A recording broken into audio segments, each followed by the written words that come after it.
Hey gang, I hope you're well this week. I've got a really interesting topic. I'm continuing my series about time.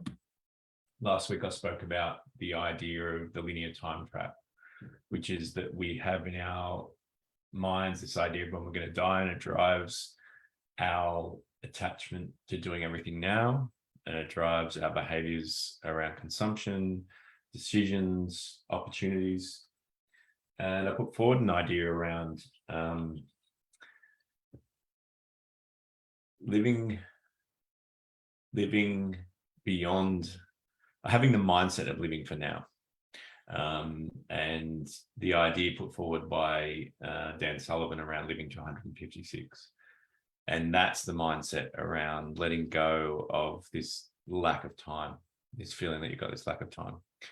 What I'm going to talk about this week is another really core framework around time, which is your relationship with development time, your relationship with how you continue to develop as a person. And it doesn't follow our traditional linear time frame. And I just drew it for you. It's actually a spiral. What you're going to get out of this, if you understand it, is you're going to recognize that when you go through periods of change, when you go through periods of transformation, that they're not going to follow the same rules that things typically follow. And it explains a whole bunch of things about how you experience that process. And I think it will allow you to have more patience and confidence in the when you go through these periods. So let me just explain what we're going to talk about. So I'm calling this basically the framework is the spiral nature of transformation. And what I mean by that is personal transformation, not really business transformation, although actually it does follow a very similar sort of framework and approach.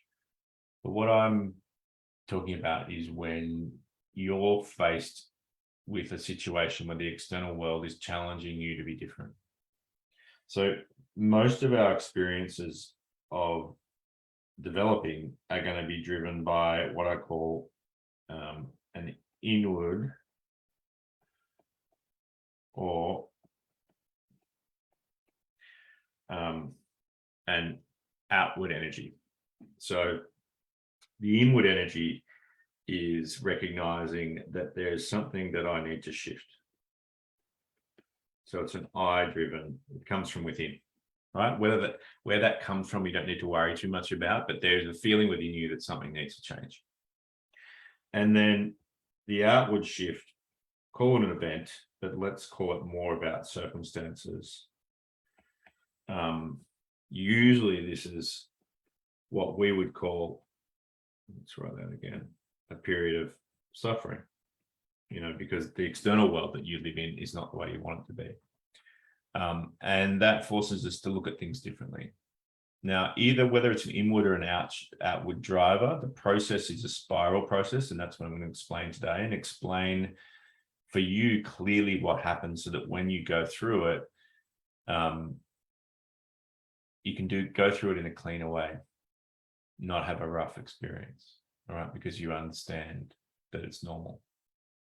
So what I'm calling this is that we need to go inwards and often backwards to move forwards. And you'll see why, which is when we enter this spiral. So let's say, we're right at the bottom of the spiral. And as we move through life, to give you some sort of basic orientation, the goal of every person is to move upwards. And this is not measured in, this is not money. This is the development of the self, right? Over time, in a lifetime. Now, however you decide that, which is moral development, it could be skill development, it could be development of our character, right?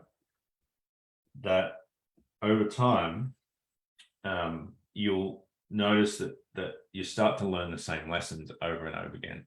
It's almost like the universe conspires to present the same challenge to you so that you can be experience it again. Right? Have you ever found that? So that's because it works in a spiral, which is you learn the lesson when something happens here. We go, if you got two choices, right? Choice one, which is the ideal, this is how you learn the lesson, is you stop and you go inwards. You reflect, you seek to understand. And then option two is you ignore or resist, or you cling on to the way things work. Obviously, this option liberates us, and this keeps us stuck on the spiral. And when we go through that, when we take option two, which some of us do sometimes, this is when we get represented with the same challenge over and over again until we take that opportunity to develop the character, develop the self, and we move upwards. So what is it?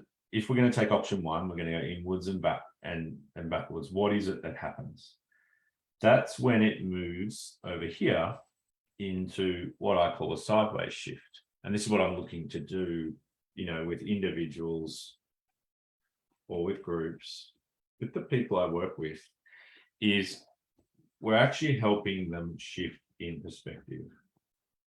We're helping them learn what they need to learn in that context to help them move upwards. Now, some examples are the classic ones that we can learn through life are lessons of control.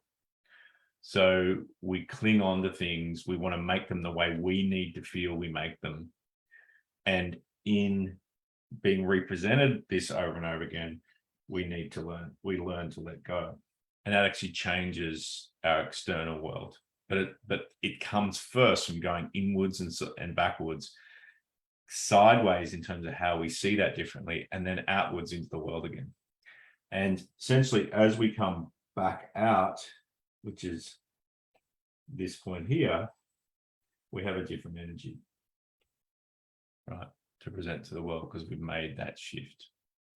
Some other examples are, the focus on self versus other, right? So over here, we've got the idea of unity, of community. And here we have obviously the focus on you and, your needs over others, rather than seeing things as us all being together in this world. So let's just zoom out from this. I want you to reflect on either a time when you've needed to go inward or circumstances in life have asked you to make a shift. And just take a deep breath, close your eyes, and just be conscious of what you learned, conscious of what the lesson was, conscious of how your experience drove a learning. And if you're in one of those right now, I would encourage you to stop and relax and aim to understand the truth and the lesson and what it's teaching you to set you free so that you can start to shift and change and move upwards in the cycle. This won't be the only time you'll hear about this from me. I will be presenting more on this later. But today, this is about educating you about development time, how it works, what the mechanisms are. And I encourage you to take this, apply it to your days, apply it to your months, and share it and talk to people about it. Love your work. Take care. Have a great week. See you next time on The Reason and the Road. Bye.